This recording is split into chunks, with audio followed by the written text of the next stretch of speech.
Hey everyone, I am MSK, aka Master Swag King, coming at you guys today with another video. And if you guys are returning viewers or new viewers, then please consider subscribing to the channel if you have not already. Leave a like on this video if you enjoyed it and comment down below. Also, make sure you guys hit the notification bell. That way you guys can get notified on whenever I upload a brand new video or go live. And in today's video, we are going to be talking about James Gunn's new big plans for the DCU. So the DCU officially kicked off in 2025 with the release of the first season of Creature Commandos as a soft launch to the DCU, but the actual bigger launch of the DCU comes later on this year in 2025 with the release of the Superman movie, and the actor that will be portraying Superman this time around for the Man of Steel is David Corenswet. So you guys are probably wondering, why is James Gunn's name on a DC movie? So long story short, DC, or the people that have worked in Warner Brothers, have always wanted their own Kevin Feige to run a DC interconnected universe the same way Marvel has it with, Disney, and they have Kevin Feige. So long story short, they later on stumbled upon James Gunn and Peter Safran. James Gunn did do that Suicide Squad movie, and I really, really enjoyed that. And I've actually enjoyed his other DC work with Peacemaker Season 1. He did the Guardians movies. I've seen Guardians 1 and 2. I haven't seen Guardians 3, but, he's a director where, a lot of people like his work. So he's also managed to basically get underrated characters to the big screen in a way that people actually like them, which is good, because if people actually like a Superman movie, then that means that he can also potentially have the ways of getting the other unknown characters to work. So I think personally, if you really think about it, he is the perfect guy for the job. And I'm actually glad he's doing the Superman movie, because I've read some of the interviews he's had with some of the publications out there, and it looks like he's really going to be delivering a good Superman movie, just from the feeling that I get from reading his interviews. Now, the problem with Superman movies is I feel like they do a really bad disservice to the character in a lot of different ways. Like, it's not that I don't want him to like Lois Lane or anything, but having a whole plot where he's pining over her, it's just kind of stupid, honestly. So hopefully they'll be able to create a good balance between that in the movie. Now, people have said, hey, the movie's getting a little bit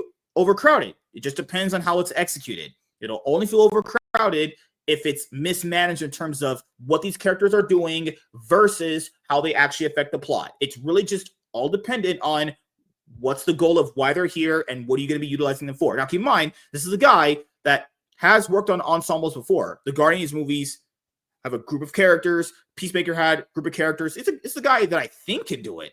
But can he do it with these characters? I have no clue. I mean, Guy Gardner is not really a liked Green Lantern, in my opinion. I mean, yeah, you have Hot Girl, she's known. People like her. I don't think they're going to be a huge part of it, though. I think it's more just to establish that this is like a superhero world. Yeah. Mr. Terrific, I think, will probably have the biggest role, because recently in the Justice League Unlimited #1 comic book, he was kind of a big thing, at least in the previous issue. So there was the DC All-In #1 one-shot. He was a kind of a bigger play in that, not so much in the follow-up Justice League issue, but that's just DC, actually. So we have other announcements coming out. We have the Supergirl movie. I don't know why they're doing a Clayface movie. I think you don't know why, dude. Come on, it's such a sympathetic character, and then on top of that, it's a very unique character that he can get a movie because he has a backstory based off even the original version and the New 52 one. He's a character that can get his own movie, but it would just be a one-time thing. Like, if you're just doing it just to set him up as a actual character, that's fine. But I don't want them getting into that trap of like what Sony was doing. It's like, oh, we're gonna make a bunch of villain movies. It's like, you don't really need to do that. But nevertheless, they've actually got the rights to Batman. I'm assuming this would have to lead into that. We got a taste of that in Creature Commandos, and I know you didn't get a chance to see that. Dude, I highly recommend it. There's some characters that you think would be highly unsympathetic that just, man, he makes you feel for. There's a robot that I don't know who would cry over a robot, but it almost got me there. That's And true. the Weasel, man. If you thought the Weasel was just a comedic character that's kind of throwaway, man, they actually make you kind of care for him in this one. I gotta say, I have full confidence in Gunn after this. I kind of thought his humor wasn't gonna land, but man, the way that he makes you feel for these particular characters that in no way should I actually care for with Creature Commandos. He's got me, man. And there's this amazing Clayface arc in there that just, I think it would lend to some really cool action on screen. Kind of reminiscent of Sam Raimi's Sandman from Spider-Man 3. But I think you could make it a lot more focused on that character. I think it could be really cool. Yeah, the thing I was going to bring up to your point is a lot of people think that he could only do humor, which makes no sense because that right there tells me I know people aren't paying attention. You know, people like play movies or whatever, and they're not really paying attention. Like, you're not actively engaged. So they'll say things that literally aren't true that have happened, but they just don't remember because they aren't paying attention. So like Guardians, what's the thing that a lot of people bring up? Well, he made a talking tree feel relatable in terms of like you getting emotion out of you. Dude, he made me not hate Vin Diesel. That is impossible. It's what he does best. Is he knows how to add heart into it, even when his horror films or his actions or his comedies. He does a really good combination. And Guardians, I thought, sold me. I thought he did amazing with the Suicide Squad movie. Oh yeah, Creature Commandos was great. Everything Grace said was spot on with it. It sucks so much that the Suicide Squad movie he put out, Warner Brothers did him such a disservice because that was a really good movie. It was a fantastic superhero movie. But then again, Warner Brothers and DC taking L's, name a more iconic duo. So outside of the DCU, for a lot of people who don't know this, James Gunn wants to have an interconnected universe of video games, live action, TV shows, and animation as well. And comic books, obviously, that's separate. I don't think you can really do that unless you're just making tie-in issues, but that's going to be really hard to do, given all the material out there. He did say they're still going to be doing like DC Black Label stuff. Okay, keep in mind, he's going to have that. People are like, but I want my DC to have random movies like that. He's going to have it, so don't be a fucking little bitch. That'll exist. So technically, he said when it's not connected, it'll have that Black Label on it. So like the Batman Part 2, which is what it's rumored to be called, that'll have the DC Black Label on it to let people know this is not connected. This is different. So what else is there? I think the only other questionable thing outside of that, Tom King being part of the fucking writing room and Christina Hodson, holy fuck, is like, why does he think that Andy Muschietti can direct the Batman movie? We saw what that guy did with that Batman costume, right? I mean, I get it. It's costume designers that make it, but he approved that. Like the way he depicted Michael Keaton, like I don't know if that's the guy that needs to be helming a Batman movie, honestly. Batman Brave and the Bold, the story written by Grant Morrison, which is the first appearance of Damian Wayne, obviously. You guys have kind of seen that story play out in that DC animated movie where Deathstroke killed Ra's al Ghul, you know? So it's kind of probably going to function like that, but God, I don't trust Andy Muschietti. Like that Flash movie was peak pile of shit. Sorry, movie sucked ass. I don't blame him for the Flash movie. I really don't. So I'll give him half the blame. That movie got shot or chopped up. Yes, he did get shot. He did. Well, it got rewritten. He was forced to change the endings because they were trying to figure out their universe. They even filmed scenes with Michael Keaton at the end. Yeah, I remember that. Yeah, the real ending. Yeah, the real ending. So yeah. I think James Gunn saw what he was going to do and was watching the process, and then I don't know. I hold out because I trust James Gunn. I really do think this is going to be the best era for DC, and I think that it'll work out because the costume, yes, was bad. The scene wasn't though. That was a great Batman scene up until the end where they had the goofy ass scene with Flash and Wonder Woman again. And the thing is, just to white knight the movie a little bit, can you name a better baby in the microwave scene? I'm saying this movie takes the cake. Flash, it really, I think there is none better. But I don't know. Okay, you can go on your show, sir. Oh no, I was just gonna bring up one thing to bring up as we have a question in the chat. When you guys see these videos, just to point out, reason I go over chat comments is because it was just kind of tacky to bring them up on a video. But a question brought up that Walter had brought up was judging James Gunn by the people's failures. He brought in failures. That's the thing is, I would be judging him by the people he's bringing in. And Andy Muschietti hasn't really had a good track record outside of It Chapter 1, really. He casted Days of Our Lives actress Sasha Kallal to be that horrible, bland Supergirl. That I'd argue she was terrible too. But then again, he is not the worst part of that movie, man. I gotta be honest. Certainly a Supergirl of all time, truly superhero to exist. But yeah, what were you gonna say? He was way more sympathetic than either of the Barrys to me. But what can I say? I'm just not a huge fan of that movie. But she's not the issue with it. Keaton's not the issue with it. I think it's the studio interference, the rewrites, the not knowing the direction that it's going. It just. Man, it seemed like it was I don't know what you want to call it, conglomeration of errors, just bad times.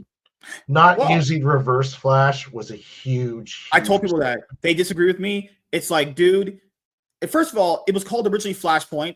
Then they were like, let's call it the Flash. Literally uses Flashpoint elements, and it's not called Flashpoint. So that's already just fucking red flag right there. Keep in mind, there's no reason why the Reverse Flash shouldn't be there based on how the movie works.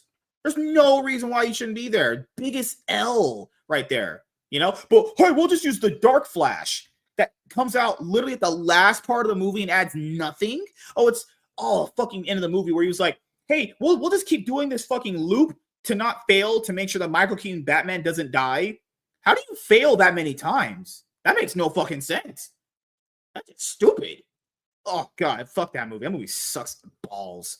Good Lord. All right. Speaking of something that hopefully isn't going to suck massive balls, because I had sex with a lot of women last night, obviously.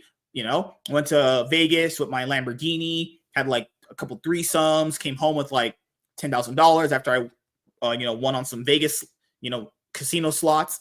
James Gunn revealed the DC Universe future to us. 20 biggest updates. The DC Universe begins fully with the release of Superman, with mastermind James Gunn finally detailing many massively exciting elements about the franchise's future. James Gunn's Superman movie has long been positioned as the true beginning of the DC Universe, despite the release of Creature Commandos in December of 2024. Superman is expected to kickstart a wave of movies and TV shows in the DCU's Chapter 1, titled Gods and Monsters, which many have assumed will consist of the projects James Gunn revealed back in 2023. Now, keep in mind, people have got mad at him because he hasn't really did anything with Wonder Woman recently. I'm not saying that he isn't going to do anything with Wonder Woman. I just understand why she wouldn't be here initially, because she's a character. Outside of Patty Jenkins' movie, if you were like Wonder Woman 1982 is pretty bad. Like, I would say for Wonder Woman, you're going to lead into it, just do an animated series based around her. You don't need to do a live action movie. She should be here, but I think her kind of character functions better potentially in an animated fashion. That one animated Wonder Woman movie back in 2009 that came out that I watched was pretty damn good. I thought Patty Jenkins' one was pretty good, barring the weird third act there. Superman needs to be a box office financial success. The same way that I talked about Brave New World, I'm gonna have the same type of energy with the Superman movie. If it doesn't make profit for the studio, I'm calling it out the way I see it. I don't make people do that a lot with movies that they like or they don't go as hard. I don't do that. Even if it's something I enjoy, if it does not make the studio profit, which is what you make these for, I'm gonna call it a failure. Breaking even is a failure, in my opinion. But that's just how I function. And Gray agrees with me because he loves me, right? All right. No. Thank you. Good Lord. In the time since then, Gunn and his large team have been ironing out the first chapter of the DCU, which has undoubtedly raised some changes. Upcoming DC movies like Supergirl, Woman of Tomorrow, that book is written by Tom King. Good Lord. I'll read it eventually. If that's bad, I'll burn that shit or take a huge dump inside of it. Clayface and Dynamic Duo have been outright confirmed. Yeah, the Dynamic Duo one's weird. I'm not saying the idea is bad, but he announced what type of movie it's going to be. That's going to probably end up changing. But some others are yet to receive significant updates. However, Gunn himself, alongside his co-DCU chief, Peter Safran, have rectified this lack of information, with the filmmaker providing a DCU catch-up at the Warner Brothers lot in February 2025. This catch-up provided more insight into the DCU's future beyond Superman, complete with many overwhelming, exciting reveals. And in the comic books, we're also getting the Summer of Superman event. My boy Superman, Big Boob, the big Boy Scout, the Man of Steel, getting his love. But keep in mind, even for comic books, if you're watching this from that channel, this movie, the Superman movie, will not make people go read more Superman comic books. That's just not how that's going to work. I don't know why they keep saying that. These movies do not create comic book readers because the synergy is not there. It's just what it is, you know. James Gunn is deep into post-production on Superman. The film was almost complete. Like, no shit. As expected, Gunn gave plenty of updates about the DCU's Superman movie. The film is scheduled for release in July 2025, with a trailer having been released in December 2024. As such, it is no surprise that Gunn stated he is deep into post-production on Superman, providing the last tweaks and cuts to perfect the movie before it kickstarts the overarching narrative of the DC universe. And yeah, it makes sense to start with Superman, obviously. There hasn't been another trailer since the teaser, which is good. I don't think you need like all these trailers like they used to be doing. And not just Warner Brothers, well, every studio does this, honestly. You only need like 2 trailers, and that's it. Like, Supergirl, Woman of Tomorrow team is a dream come true for James Gunn.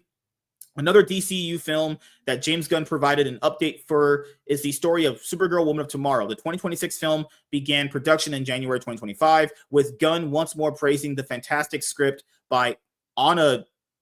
I don't know how the fuck that is. Gunn also gushed about director. Gunn also gushed about director Craig and star Millie Alcock. Good Lord. Insisting that the latter had been on his radar since House of the Dragon Season 1. Overall, Gunn reveals prove that Supergirl Woman of Tomorrow is in good hands across the board and remains on course for its June 2026 release date. I think Supergirl needs some love. Kara Zor-El is an awesome character. James Gunn is working on a mystery DCU project. One of the bigger, more mysterious reveals of the DCU catch-up is that James Gunn is already working on his next project in the franchise. Frustratingly, albeit logically, Gunn would not divulge more information about it, although Gunn did declare it was not the sequel to Superman and was separate from his work on other DCU movies and shows. He is currently writing his next script as production on the former comes to a close. The DCU's Batman, the Brave and the Bold. What? You got any guesses as to what this mystery one is? I'm being honest, I really don't. This might be the Wonder Woman thing, but it says not in the DCU, so it has to be something with a black label attachment to it, unless it's just not in DC. But he's all in on DC right now. I don't think he's doing any other movies besides anything DC related, right? It could be a TV show. Like, I'll be honest, I really don't know, honestly. The DCU's Batman, the Brave and the Bold, is in very active development. One project that has received a few updates since January 2023 is the DCU's Batman story. The Brave and the Bold. This story was rumored to be directed by the Flash director, Andy Muschietti, but no casting updates or official production dates have been given. Similarly, a release date has not been confirmed for the project. Yeah, he announced this and literally nothing has come of it. We know what story it's based off of.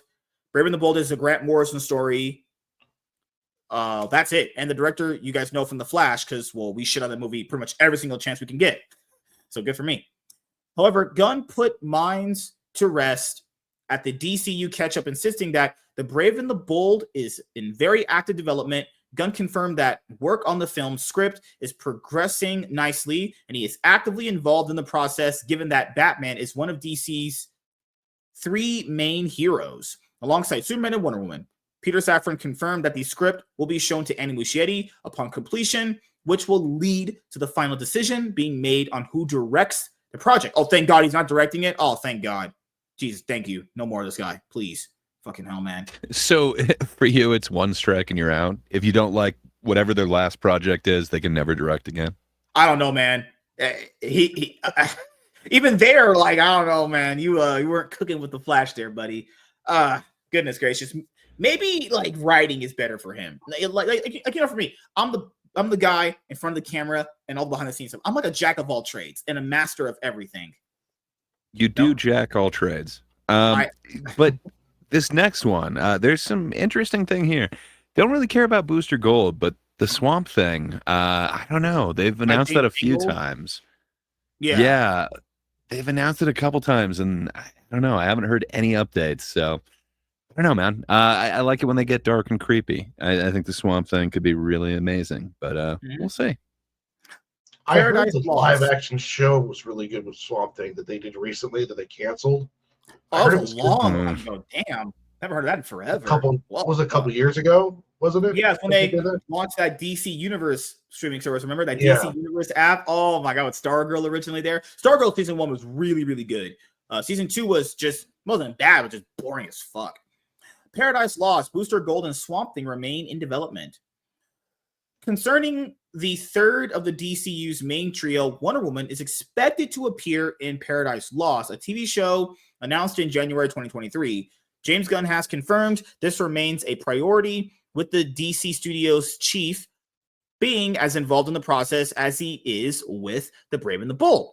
Among the other projects announced in January 2023, Gunn confirmed that Booster Gold and Swamp Thing are still moving forward. Where the latter is concerned, Safran confirmed they are waiting for James Mangold to choose to direct Swamp Thing next. Mangold came to Gunn and Safran with the idea, and despite the production duo confirming it would not tie in too heavily to the overarching DCU narrative, the idea was strong enough to be accepted. After Mangold's work on A Complete Unknown, it remains to be seen what he will produce next, but Gunn made it clear that Swamp Thing will be ready should it be chosen by the writer-director. Wait, Gray, did you watch A Complete Unknown? Yeah. I mean, it's okay. Yeah, if you like Dylan, it's kind of cool.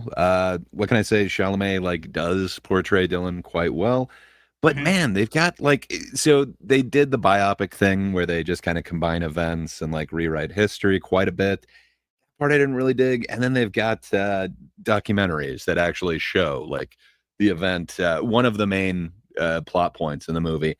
And man, the actual doc is just so much better. So I would go that route. It's not a bad film at all, but there's stronger ones this last year, and that's why they didn't really win a ton of awards.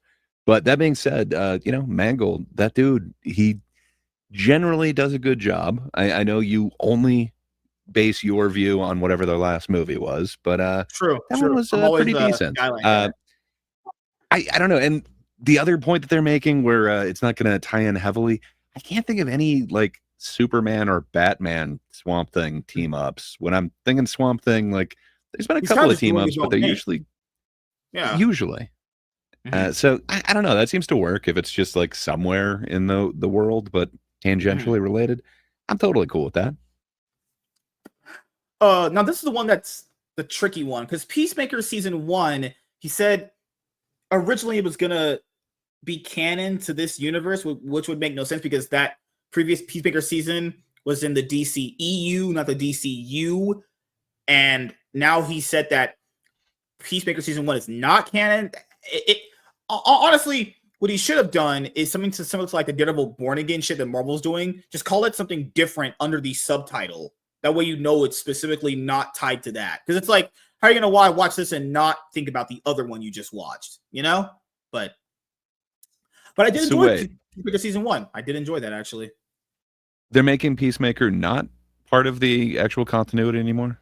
No, season 1. It was official. I thought he said wasn't canon, but it's okay. He said it's partly canon. It was okay. Essentially the stuff that because they mentioned it in Creature Commandos, they mentioned stuff that happened to Peacemaker.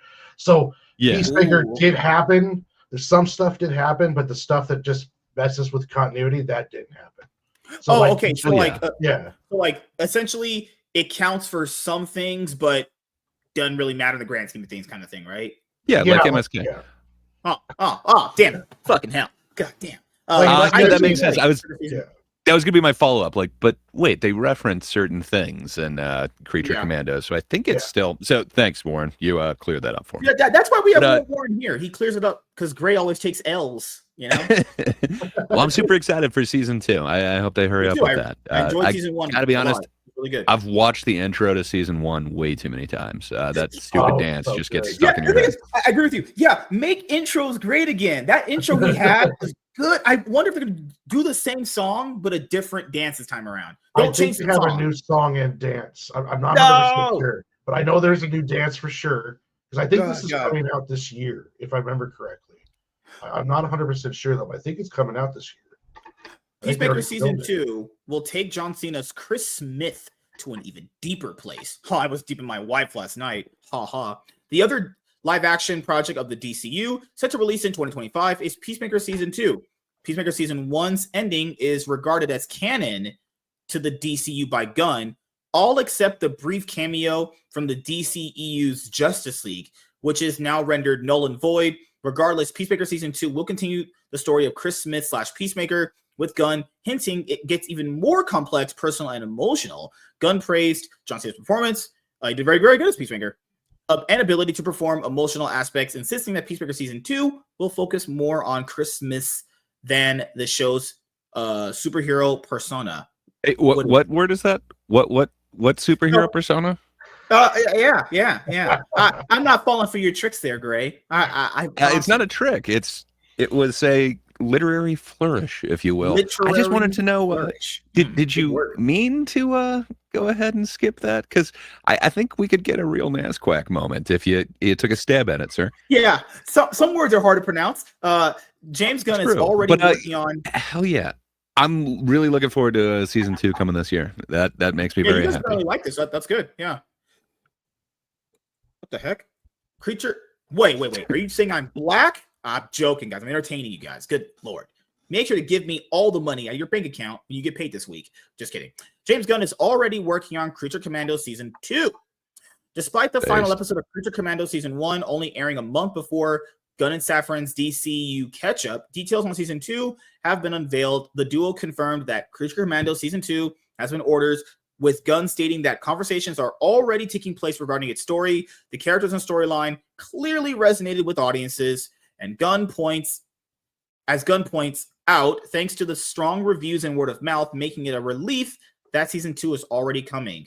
Oh, the Green Lantern stuff. Oh, good Lord. Look like Hal Jordan to you guys. I kind of. Yes. Have you seen that dude in anything? Fucking hell, I forget his name. Jesus Christ. What is his name? It's going to tell us right there. Kyle Chandler. I feel like I've seen him in something. He was in. I was talking about Aaron Pierre, but Kyle Chandler's awesome, man. See, me and Lunchbox talking about the white guy. You want to go for the black guy? All right, great. I know how you swing now. Okay, Pierre was just recently in a Netflix series that got a lot of buzz about a Marine taking on the corrupt cops, and I guess he did really well in it. It's a really cool flick. You assume it's just going to be a shoot 'em up thing, but his training in there is actually non-lethal combat, so it goes a different way. That dude gives an awesome performance in it. Now I'm forgetting the name of that movie as well, but it's the guy who directed Green Room. It's his second, well, not second, I think it's his third film, but it's the one that he did after Green Room. And man, that is both films are awesome, but I have a certain place in my heart for that. So, yeah, it's the same director, and with that dude, now I'm forgetting his name, Pierre, awesome actor. I think he could really pull off a superhero quite well. Yeah, so like for me, from what I heard about the show, it's basically just Hal Jordan, Rebel Ridge, buddy cop team up. It can work. Just depends on what kind of storylines you're writing, because Green Lantern can be a very, very good thing or very, very bad. If the person is not good at handling like an ensemble of characters to really push the narrative of what the Green Lantern Corps can do, like Hal Jordan is much different from Jon Stewart. They have different ways of doing things, but the ideas are like the same to a certain extent, And if you're going to put these two together in a show, chemistry has to be a thing. If chemistry is not big between them, that's going to be really off. But this is one of the projects that I'm really hoping that comes out good, honestly. Concerning the DCU's Lantern TV show, Gunn and Safran provided a lot of updates. Gunn has been watching various parts of the show as it continues filming. Him and Safran praising the directors and writers involved. as well as stars Kyle Chandler and Aaron Pierre. Gunn also remarked how different it is to Superman in terms of style and tone, which is good. Yeah, keep in mind, you need that. Not everything needs to be Batman's tone. Not everything needs to be Superman's tone. Each character has their own individual tone, you know? Despite containing a connection via the Green Lantern character of Guy Gardner that will appear in the 2025 movie. Yeah. James Gunn's. He has weird, unpopular characters that he likes. Damian Wayne is his favorite Robin. Guy Gardner's his favorite Green Lantern. Oh, okay, buddy. I mean, that's all subjective, I guess, but goes to show you that this kind of stuff, really does affect you in different ways, All right. Clayface begins production in summer 2025, releases in fall 2026. A more surprising confirmation as part of the DCU's recently was a Clayface movie. Akin to Swamp Thing's origin as a project, Gunn and Safran revealed that Clayface was never outright planned, but that the idea and script provided by Mike Flanagan was too good to ignore. Clayface's director, James Watkins, was confirmed. What's all these James in the world? My friend's name is James. What do you have against James? His name's James Gunn. There's James Watkins going to be. Oh my God! It's downright biblical. What can you say? Oh God! Was confirmed with the DCU heads revealing that production begins in summer 2025 for a fall 2026 release date. Like Lanterns and Swamp Thing, Clayface has a different tone and style to the likes of Superman, with Gunn describing it as a full horror. Yeah. If you're going to do any Clayface kind of, it has to be that. Yeah, and that's fine. That's probably the right tone that character needs to have. You can do it for like 50 million or like 40, maybe 50 less, million honestly. Maybe less. A good, horror body horror film. I think it really would lend itself to that. And I'm not familiar with James Watkins, at least not by the name, but Mike Flanagan, man, he has been all over horror and anything Stephen King for the last little while. I'd really trust that dude with horror. He has a certain tone, even though it's going to be a different director taking it. Man, all those Netflix series that he was able to pull off, I think this dude could really write an awesome Clayface movie and maybe give him kind of the gravitas that he deserves, because certain people like MSK just kind of write off Clayface, but it's a complex character. I'm just saying, you think he'll do well with whores? Sorry, had to do it. You literally, man. The layup was whores there. Are awesome. Yeah, I had sex with a lot of whores back in my prime. When I was hot, rich, and good looking. Now I talk to you guys in YouTube videos to clout chase off you guys. Dynamic Duo is a coming of age crowd pleaser that might not be set in the DCU. Okay. So it's WB animation. So this one's going to be an animated one? From what I remember, the announcement animated movie called The Dynamic Duo. Yeah. Sweet. Yeah, from the early synopsis that Discussing Film put out when the tweet was announced, it was very weird. That's why when I told you guys earlier in the video, I was like, I don't know what the fuck it was. It said stop motion, this live action. I was like, what the fuck? One of the first DCU projects to be announced last year was an animated movie called Dynamic Duo. The film will feature two versions of Batman's Trusty. I'm joking, guys. I'm kidding. I have to entertain you guys with the reading since everyone loves the reading. Okay, joking. The film will feature two versions of Batman's trusty sidekick, Robin. The film has been kept mostly under wraps since then, making the revelations by Gunn and Safran in February 2025 even more intriguing. Gunn stated that he has thoughts of ways to tie in the film to the upcoming story, but that the nature of its tale and the unique animated style means it's separate. Dynamic Duo was described as a coming-of-age crowd pleaser that will allow an introduction to Gotham, yet Gunn hinted it may not be set in the mainline DCU. Gunn stated that he has thought of ways to tie the film to the upcoming story, but that the nature of its tale and the unique animated style means it is separate. This could change in the future, especially with Gunn voicing his interest in making Dynamic Duo an official DCU project. But for now, at least, the filmmaker was unwilling to outright confirm its placement one way or another. I think if you're going to do this, it should be in the DCU, though. There's no point in just making things right now that don't connect. Worry about things that are like Black Label and other Elseworld tales later on. Worry about just getting a universe set up, first, honestly. I hear what you're saying.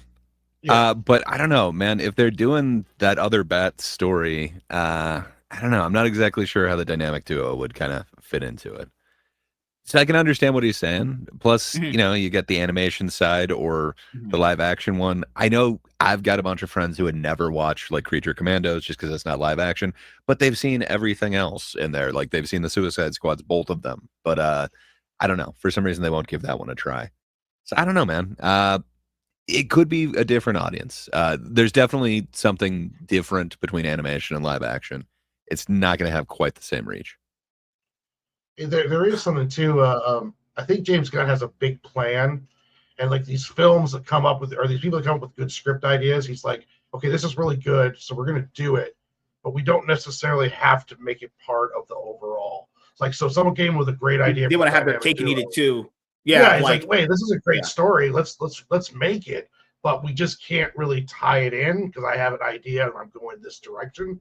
So it Yeah. could be one of those things where he's just like, I really can't turn this down because it's great. So we're gonna make it, and then if we won't have to tie it in. 4 new family-friendly DC Universe shows have been greenlit. All right. Alongside the confirmation of Dynamic Duo, more easygoing DCU projects were announced by Peter Safran and James Gunn. The former revealed that 4 new TV shows have been announced. 3 animated projects called My Adventures with Green Lantern, Starfire, and DC Superpowers, and a live-action episodic Superman spinoff featuring Crypto. These will all be family-friendly stories for the DCU, fleshing out the franchise beyond more mature filmmaking. Okay, so I remember this one is essentially supposed to be like My Adventures with Superman with Jessica Cruz being alongside, I think, Hal Jordan or whatever. Starfire, I heard, was not exactly connected to the DCU, and Superpowers, I heard, was supposed to be basically Martian Manhunter mentoring a group of heroes. So, yeah, DC's strongest thing is their animation, so that's fine. Something I don't care about Crypto is I don't really think he needs so much stuff. Yeah, James Gunn loves his Crypto. Oh, okay, I get it. Man, you don't know. If they're going to John Wick the dog in this one, No, they got to get the kids back on board somehow. Maybe you give them a prequel series with Crypto. All right. The DCU is aiming for 7 projects per year. Okay, so this is something that I wanted to go over. One of the biggest things, actually. So keep in mind, when we're doing this video, a lot of these projects may or may not come out, and plans are always subject to change given movies' box office results, TV show ratings, and all that stuff, right? Just putting all those disclaimers out there. Okay, so Marvel did this right after Endgame. Remember? We're going to go bigger and better. We're going to do a bunch of shows and movies and animation. At any point, if any of this stuff ever starts getting bad, they will pull back on that. They have to. They will. Marvel's doing that currently. I get it. They're about to go big or go home. I understand it. But that right there will actually cause people to basically, I'll say get fatigued, but you're gonna feel some superhero fatigue if all this stuff comes out and it's not good. Because they want to be 2 live action, 2 animated shows, 1 live action TV show. That's a lot of stuff. I get it. It's gonna be spaced out. I understand it, but it's like at any point, if this stuff is not as good as the other project, or if a bunch of stuff is bad in a row, that's gonna be just, ugh. I don't know. That's a dicey one right there. But maybe he has confidence they'll all be good, which is not going to be the case. That's just not how that works ever, Well, this is only going to work is if they leave James Gunn alone and he sticks hardcore to that. It doesn't start till the script is right. Like he already has pushed projects back because they're trying to get the scripts correct. The problem Marvel has is that they're just pushing. We don't just put it out. And if he can keep a reins on Warner Brothers and says that, if we're not doing it unless it's good, then I remember that he said that. Yep, I remember that. Yeah. I think they'll be fine. But it is worrisome because this is what happens. The corporation gets involved. The CEO executive types with come Sony, in. Remember Venom 1 back in 2018 was a massive hit, and that was for there's a lot of asterisks and nuances there. And then Sony thought because they had that as one hit, then that means they want more and more and more. And it's The CW did this a while too. That didn't work out when you got a bunch of those shows that were just bad in a row. Everyone was like, man, I'm just that will cause fatigue if this doesn't go good. That's just what it is, you know? But it has to be good and it can't be rushed. Yeah, and what you said that also is true. He did say that things are not going to be greenlit fully until he thinks it's good enough to be moving forward. And yeah, he also has said that if Superman isn't a hit or it might do okay but not great, things and plans will change. But then again, you have to kind of see if other things will do well outside of Superman to really judge that, but I get what that means, honestly. One of the more interesting confirmations at the DCU's catch-up event was the reveal of how many projects Safran and Gunn will look to release each year. While this exact goal will not be met for a while until the groundwork is complete, the DCU is striving to release 7 projects per year. Safran broke this down, insisting that 3 movies, Jesus Christ, 2 live action, 1 animated, would be targeted each year, as well as 4 TV shows split equally regarding animation and live action. Like, that's just a lie. Doesn't sound horrible. I don't know, not a horrible man, idea. Yeah. I think if you've got like the Clayface movie and, you know, you've got the Swamp Thing one, I know that that's not going to be for everyone. It's not their Superman character. It's definitely not something that you're going to build an entire franchise around. It's just kind of a supporting character. If that's going to be one of those movies per year, hell yeah. That actually doesn't sound so horrible to me. And then with a lot more of the focus on animation, they get to stick with what DC is really good at. That's awesome, man. I was originally concerned when I heard 7 per year.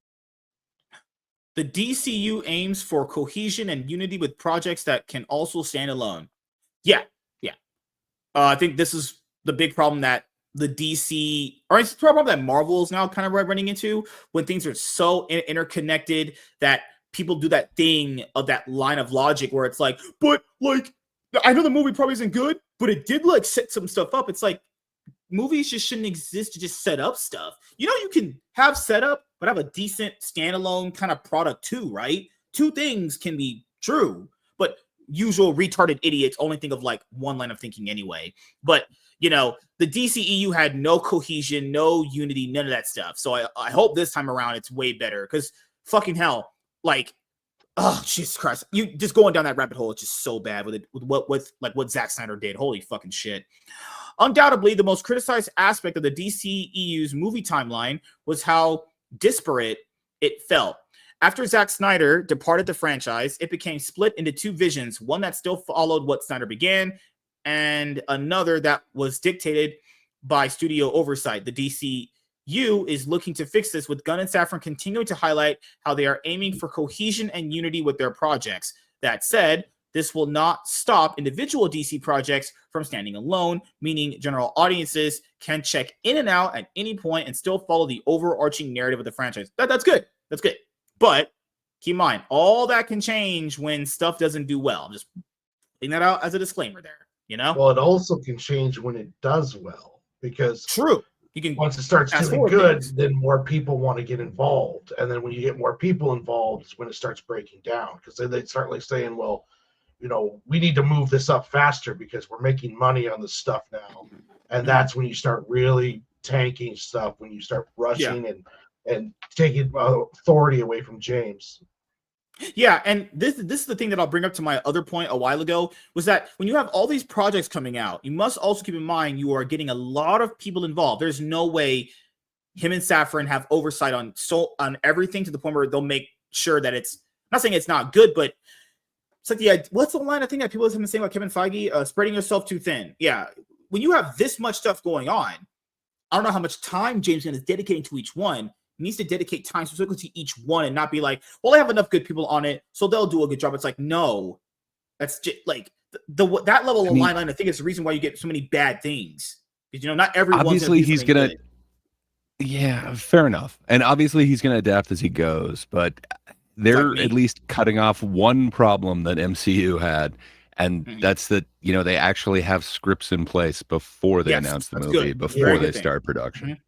And I think Kevin Feige's problem is not necessarily being run too thin, but I think more people were getting involved in decision making than just it was no longer going through his desk. What I mean is, like, we now I think as projects start spreading out, It's like, well, yeah, you can't be everywhere, so we're going to start making creative decisions that go over your head. And there was a massive tonal shift of the entire MCU after Endgame. So I don't think that was him. I think he played along with it, but I think there was a lot of cooks in the kitchen, if you will.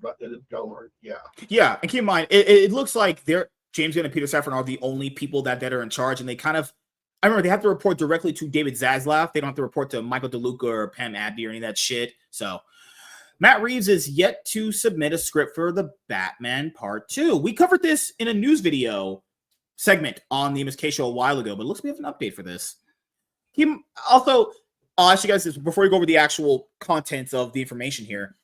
Did you forget the Batman? Have you forgotten about it? Do you consider it forgettable at this point? If anything, there is so much more relevance to it, and there's so much more pressure because of the Penguin. I got to be honest, it made me kind of go back to the Batman. It's like, okay, even though I didn't necessarily like Pattinson as Batman, man, just these side characters, if you can make them as good as the Penguin, I don't know. I'm definitely eating crow on that. When I first saw, like, but you've got Colin Farrell. Like, why are you putting him in there? Why not get a Gandolfini type?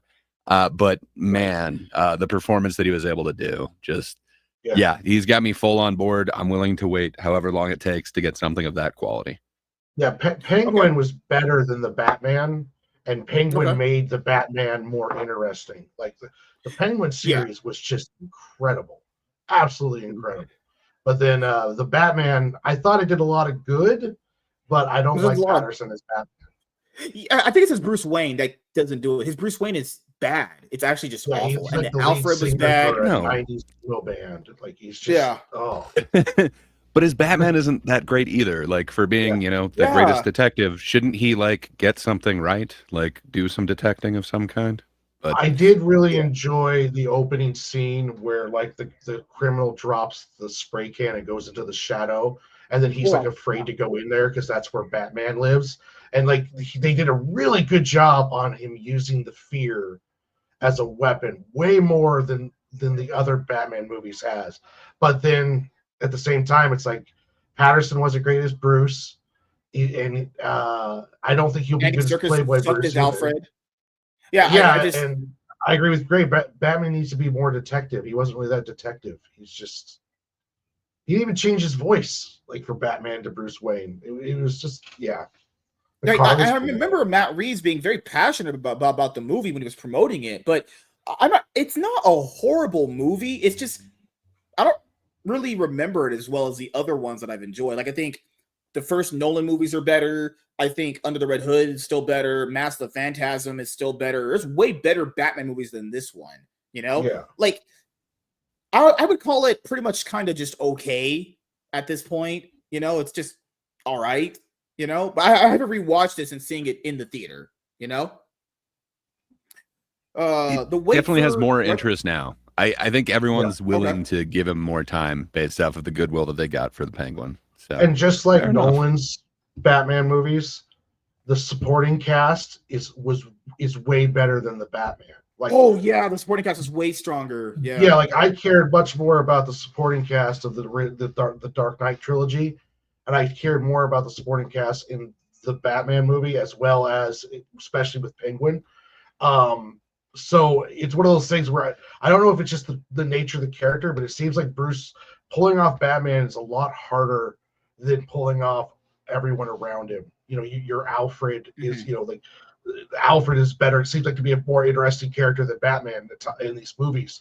And so it's interesting to see two different films. But I honestly thought, though, that the Batman was just doing what Christopher Nolan did, but they just went even more realistic. Like, this whole realistic Batman thing, it annoys me. I want to see Arkham Batman taking on you a mixture of Arkham Batman and Batman animated series. I think that's the problem with it, was that you can even get those fantastical moments in the movies. It's just I think the action really wasn't all there. Like it was quite a like. Like originally when it came out, people were really, really praising it, and now as times went on, it's been it's like one of those movies where it's like, was this pretty much overhyped when we saw it, based off of like us being cooped up for a while there. All right. I won't say overhyped, but I will say that I am going to watch the Batman 2, and the Penguin has a lot to do with that. And I think it can be saved. I just there was problems with the first one. Yeah, I agree. For sure. The wait for Matt Reeves' The Batman Part 2 has been excruciating for a lot of people, but Gunn and Safran had a somewhat positive update.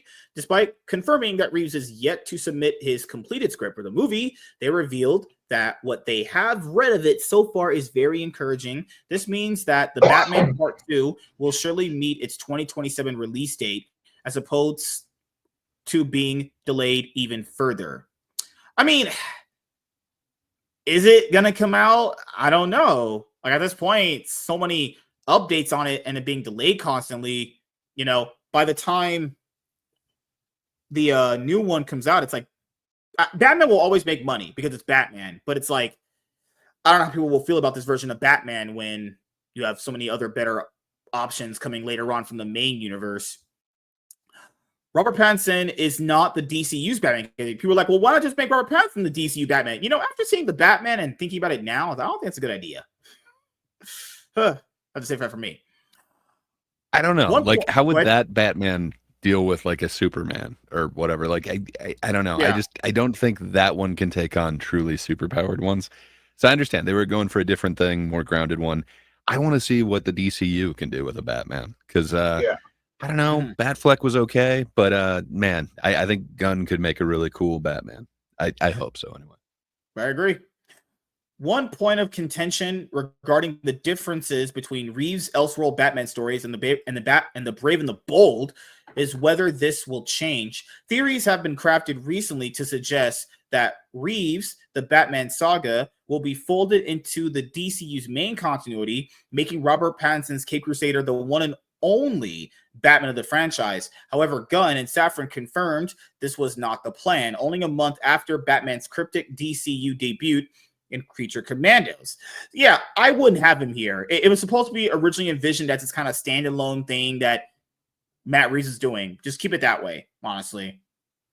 Gunn bluntly confirmed that it was not the plan to have Pattinson be the DCU's Batman. Safran then backed this up, insisting that the duo loves his work, but that another DCU Batman is imperative. Safran says that this Batman will come in The Brave and the Bold, has been expected since the project's announcement. Yeah, I'll just keep him away. The Authority has had some setbacks. Yeah, this was like originally supposed to come out as the second movie, but now it's going to be Supergirl. That's coming out second after Waller Superman. Was supposed to come out before Peacemaker Season 2, and Peacemaker Season 2 was going to come out like shortly after, but now they had to switch it up. I'm kind of glad they did that. I think that's a lot of Waller. Like, we've got her in so many movies across so much. I don't know. I'm cool with waiting for one of her shows. Right. Yeah, I remember that. But well, I'm excited for the Authority. I love the fact that if it's not ready, they're not pushing it. I don't mind that something gets pushed back if it's not ready. Like, I don't. Yeah, and who wants a Waller TV show anyway? Like, let's be honest here, no one was asking for that. That's like just overkill at that point. And Waller has been. You actually think it's bad in the movies? Oh my, comic wise, it's the same thing. They just had a big event with her in Absolute Power where she was the main villain just recently. You know, like Waller needs a break. Just pointing out that I like her. I like even the actress who portrays her in the live action movies. But god damn, does that character need a fucking break, dude? The Authority and Waller have had some set blacks. I'm joking, guys. You know, get it, set blacks because she's black. No, you guys will get my jokes. All right, it's cool. Oh, that's why you said that. I just assumed that you misspoke, but okay. Alongside Paradise Lost, Booster Gold, and Swamp Thing, several other DCU projects were announced in January 2023. The most recent update by Gunn has revealed that a few of these are on the back burner for DC Studios at the minute, namely The Authority and Waller. Gunn did not divulge what setbacks the latter has suffered, but insisted that the former proved harder to perfect as it is very similar to the other superhero spoof IPs like The Boys, meaning that it is not currently a priority. Okay, but this is the thing. Maybe that's what a lot of people's criticism was. That like you're making kind of like the parody version of Superman at the same time you're doing Superman and kind of everything else on this. Maybe fair enough. And then everybody is going to have to compare it to The Boys and kind of anything else, probably Invincible as well. Not that that one's a parody, but you know, the Authority gets a little dark. So I don't know, man. It's probably good that they're actually going to make sure that they get it right, because you could really screw up the tone of this universe with it. True. And this is the thing. Maybe Viola Davis is just too busy right now to commit fully now to a Waller show. I'm just be honest here. I don't keep in mind. I say these things, but I always blaming say them, that wonderful actress for this delay. How she's black. They get blamed for everything. What I'm bringing up is I don't mind if underrated characters get, you know, some stuff. I do think big dogs need to eat first. And she is a character where, guys, she has gotten more than her fair share of spotlight, whether it be in comics, movies, and like fucking TV shows. You know, gotten way more than enough here. Like, do we really need a Waller when the universe is not even fully set up with a Justice League yet? You know, like all that stuff needs to come in play first. Yeah, but don't think we really need a Waller. Think of the cameos, man. You could have anyone from the Suicide Squad come in. You could have anyone from Creature Commandos. I'm okay. Live action, though. The original, when they first announced Waller's series, it was supposed to essentially be Waller and Peacemaker. Essentially, it was going to be Peacemaker kind of season 2, where it was going to take off right from the end of the first season, and essentially he was going to be protecting her while she was on the run. Oh, okay. So cancel that. Yeah, so I don't know what they're doing now. They might be trying to do something different, especially with Peacemaker season 2 coming out first. The DCU's video game side remains important. Yeah, because he wanted to tie in video games too. When Gunn first confirmed his long-lasting plans for the DCU, one element caught the eye of many. Gunn stated that the DCU would remain consistent narratively across video games as well as movies and TV shows, something that is uncommon for modern franchises. Since then, video game updates have been few and far between. I mean, we got the Wonder Woman game cancellation, but let's be honest here. We knew that game was probably canceled, given the fact that it was announced with a trailer and nothing came about it for years. You know, I'm not saying it wouldn't have sold well. I'm not saying people weren't interested, but when you have things like that get announced and you hear nothing about it for like a long ass fucking time, that shit's probably fucking canceled, or it's going to be delayed. But Gunn confirmed that this side of things is still very important, if more secretive. Gunn has been giving input on various video game projects, at least proving that the DCU's future lies in gaming just as much as film and TV. James Gunn has assembled movies planned. Okay. Close enough. You want to take another swing at it? Into my butthole? No? That's where most things go. No, it's just an ensemble cast, sir. Yeah. Ensemble. Yeah. I made sure I messed up to give you guys some leeway to make some entertainment quality content for this video. Just joking. You meant to do that. James Gunn has ensemble movies planned. Let's see what he's got. Naturally, a major question fans have about the DCU is when teams like the Justice League will be first introduced. While Gunn did not give a straight answer to this, he at least confirmed that ensemble movies are planned for the future. Despite being asked about the likes of the Justice League or Justice Society, Gunn remained coy and did not give much away, moving on to other questions after insisting team movies with more characters are in the works. Superman is What do you think the word coy means? If you were to give a definition to Gunn is playing coy, what would you go for on that one? Are you currently having sex? All right. So I am not. Superman is focused on 3 characters with many supporting heroes. Good. Okay.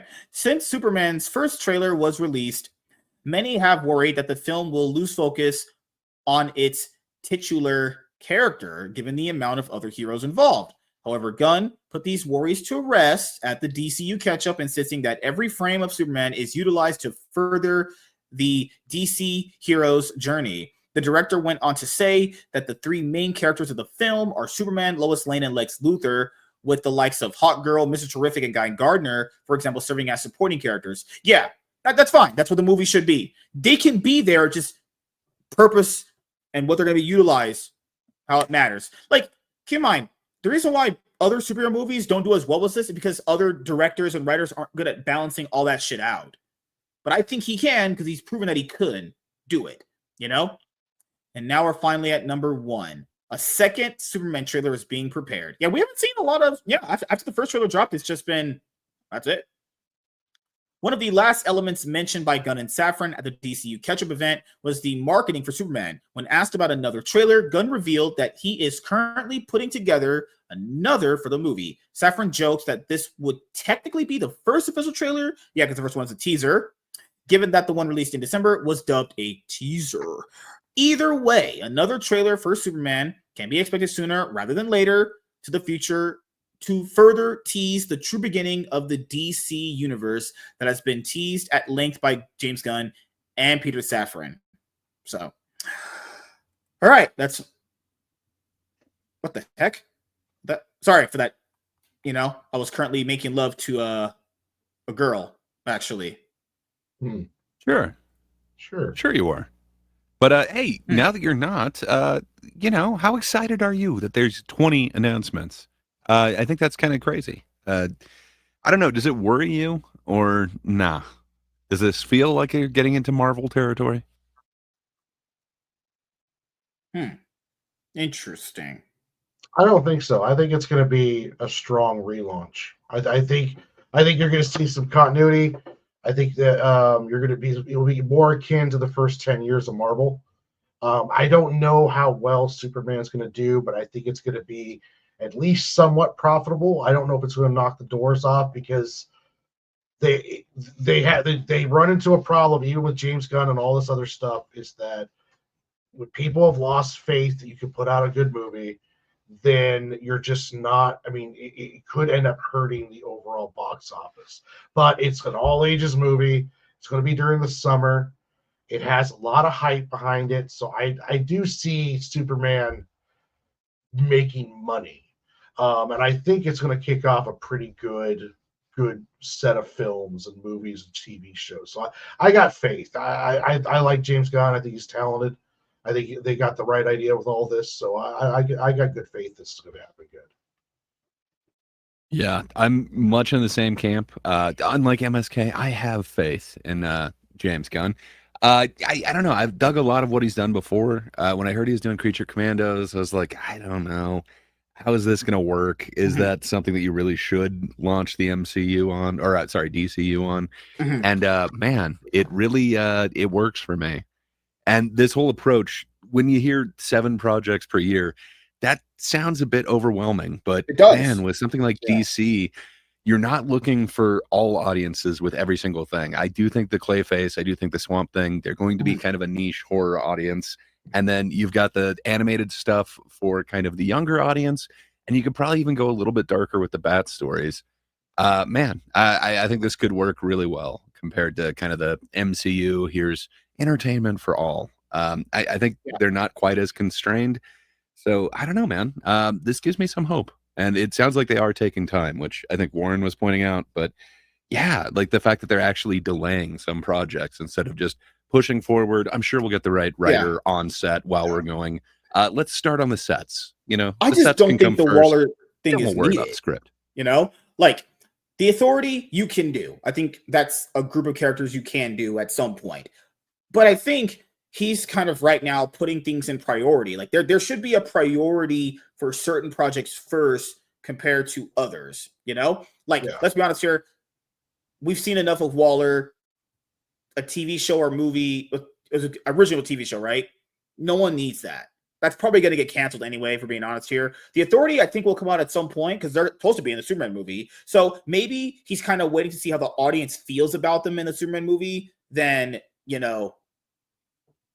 maybe at that point, okay, if the audience likes these characters, there's a style that we can probably maybe make the Authority movie out of. What other things? The Clayface movie can work based off of its origin stories between movie 2, its original origin story. It just has to be a one and done movie. You can't really do more than that. Supergirl, I have to read Woman of Tomorrow first by Tom King before I can judge that, because it's like, not going to judge me. I haven't read for the book yet. Superman, well, yeah, that's going to be tough for you because you'd be reading about a woman. Like, why would you do Damn. that? Oh, fuck. And everyone knows how I feel about women right now. Currently, I'm retired. But no, Superman I'm hyped for because I've read his interviews. I think he understands Superman very well. Remember when it was first called Superman Legacy? Yeah. Oh God, good Lord. Yeah. One thing I'll say about the Clayface film, and if you look at with like Marvel, right?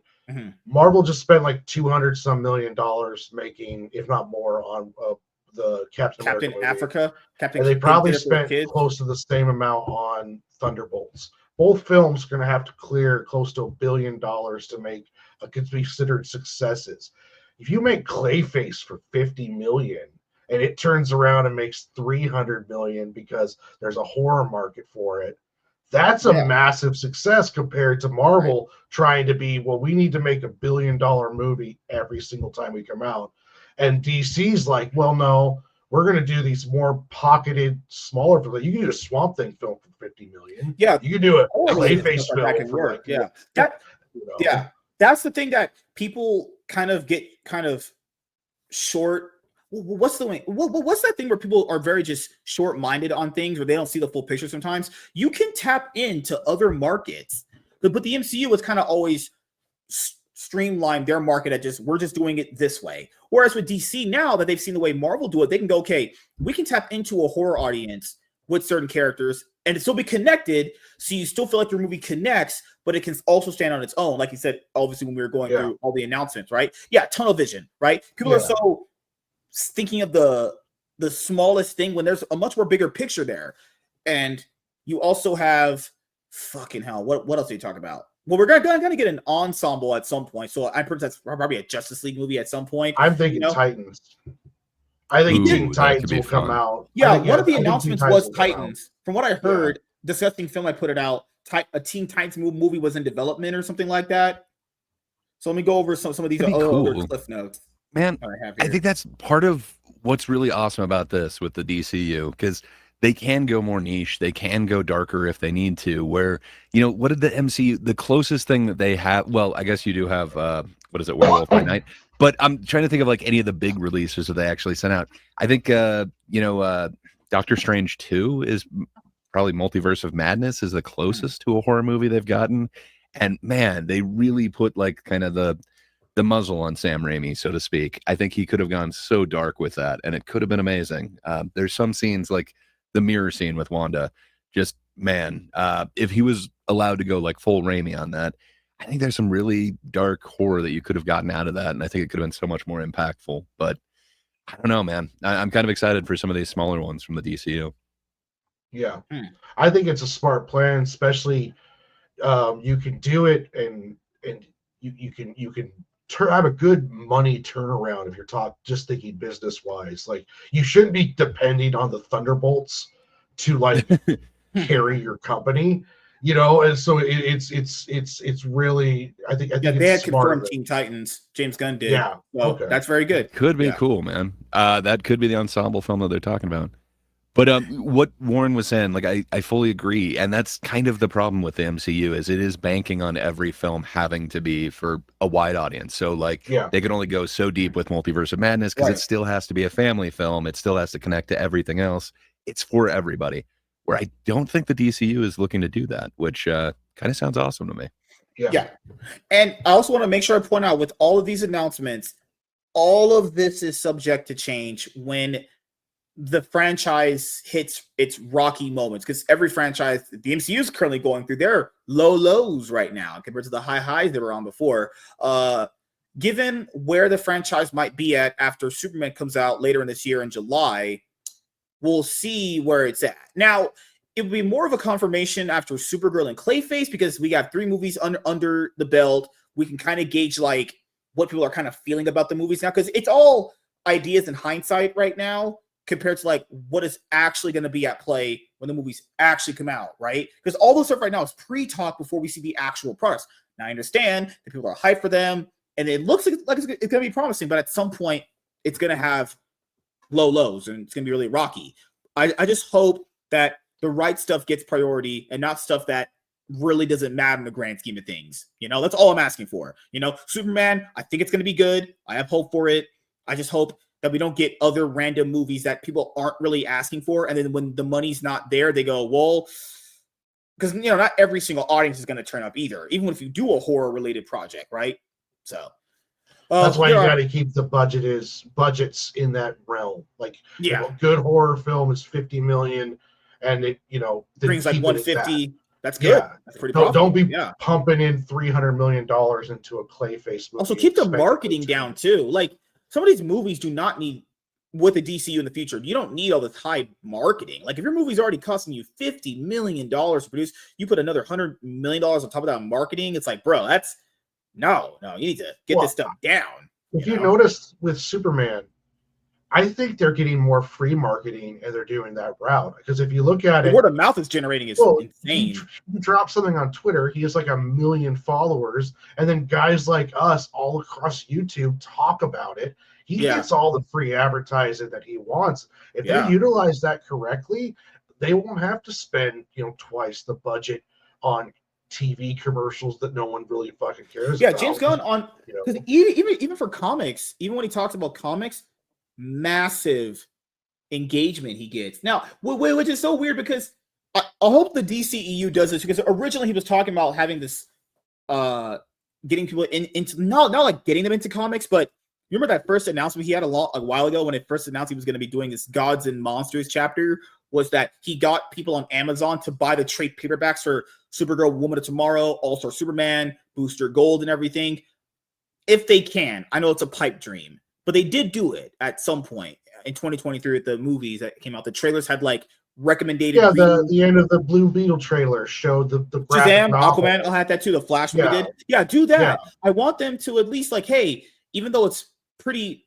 the conversion rate between moviegoers to comics readers is very, very much not there, or if at all, at least attempt it. Because he was able to get people to buy out books, and all of them had to get reprinted. Keep in mind, James Gunn brought so much attention to Supergirl, Woman of Tomorrow, that it even caused it to get reprinted and get a full deluxe edition actually recently. Yeah. I think though, with their push of dollar store DC Comics, their $9.99 smaller version, almost manga size. Oh, the DC Compact Comics, yeah, the compacts. I think, and you're seeing those in like Targets and Walmarts and shit like that. I think that stuff is just as important too. I think it's going to help bring more readers in. The problem with comic shops is that there's only less than 2,000 in America. You can't expect a 12-year-old to convince his mom to drive him 45 minutes to the next city because that's where it happens to be a comic book shop. Mm-hmm. So I think it's be much more realistic that they're in the dollar store and then they see a $1.25 comic book and then he grabs a kid that because he just watched the Supergirl movie or along those lines. Oh God! I wanted to show this too because Dan Mora, one of my favorite comic book artists currently right now. There's going to be a new Superman ongoing series called Superman Unlimited, written by Dan Slott and art by Ralph Albuquerque. This was one of the covers that is going to be on Superman Unlimited #1. That looks great, honestly. Good job, Dan. And people were like, "Oh, Zack Snyder took a picture with James Gunn." You guys know these guys are friends, right? James Gunn wrote Dawn of the Dead.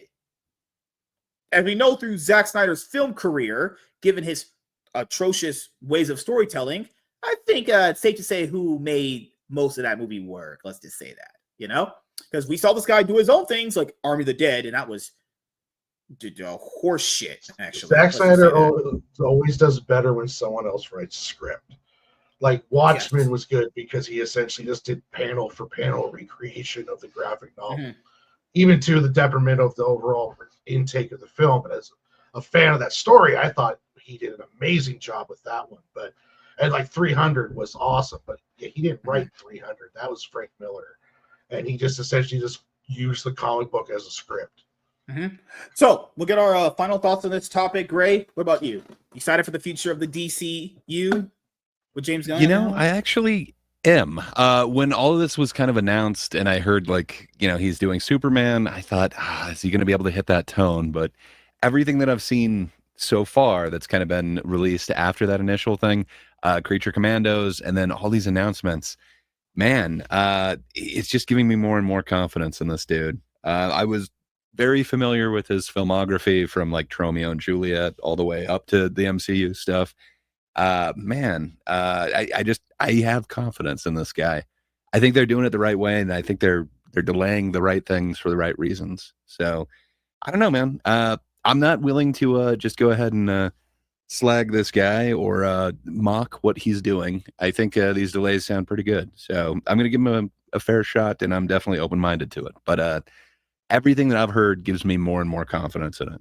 So I'm actually excited for the DCU, which I haven't been for a long time. Or people, some would say forever. But well, the DCEU either. I mean, yes, Zack Snyder has that effect on people to make people want to actually off themselves after they watch his movies. Man of Steel, it's not good. Outside of decent things about it, BVS, well, certainly one of the super movies of all time. Truly superhero cinema at its finest, right there. Lunchbox Warren, you excited for the future of the DCU with James Gunn at the helm? Yes, I'm much more excited for the DCU than anything that Marvel's got planned. So at least it's kind of like unknown. We're in unknown territory, like before with Marvel. Like I don't know what's gonna come, so it's kind of exciting. With Marvel right now, it's like, well, you know, I love the Russos, and they made the best Marvel movies, but I think DC is going to be good. Yeah, I really do. I don't know if Superman will be the $2 billion blockbuster smash, but it'll be the best Superman movie since the first Superman movie, in my opinion, with Keanu, what's his name? Christopher Reeves. I think this will be the best interpretation of Superman since then. Yeah, and it's not, as you guys know, for me, because I've said all this stuff in many videos already. Well, I'll just go over my main last points for my thoughts and opinions. So everything kind of hinges on Superman for them to see where all of the universe gets to go, you know? Priority on certain projects. Not everything needs attention. You can just get to it when you get to it. And like I said before, it's only going to be doing stuff when the script is completed and they actually feel confident in it. Then I would say the biggest thing is the whole 7 projects per year. You know, it could be like the best thing or it could be the worst thing, depending on how much content is coming out and how good or bad it is, honestly. Tapping into different genres and markets is very good. But they need to understand, if they don't see the results of it, it's not because maybe even you made a bad product. Not everyone's going to resonate with everything superhero related now, given the climate of superhero entertainment that we have right now currently. You know, like if they can basically revitalize superhero entertainment between movies, TV, and animation, that's very good. You know, because maybe that might actually make Marvel make better shit now in terms of the MCU. But yeah, any chance to shit on the MCU, whew, Gray always tells me to do it. But yeah, thank you guys for checking out this video. If you guys are returning viewers or new viewers, then please consider subscribing to the channel if you have not already. Leave a like on this video if you enjoyed it and comment down below. Also, make sure you guys hit the notification bell. That way you guys can get notified on whenever I put a brand new video or go live. I'm MSK, aka Master Swag King, and we're going to sign out, guys. See you guys.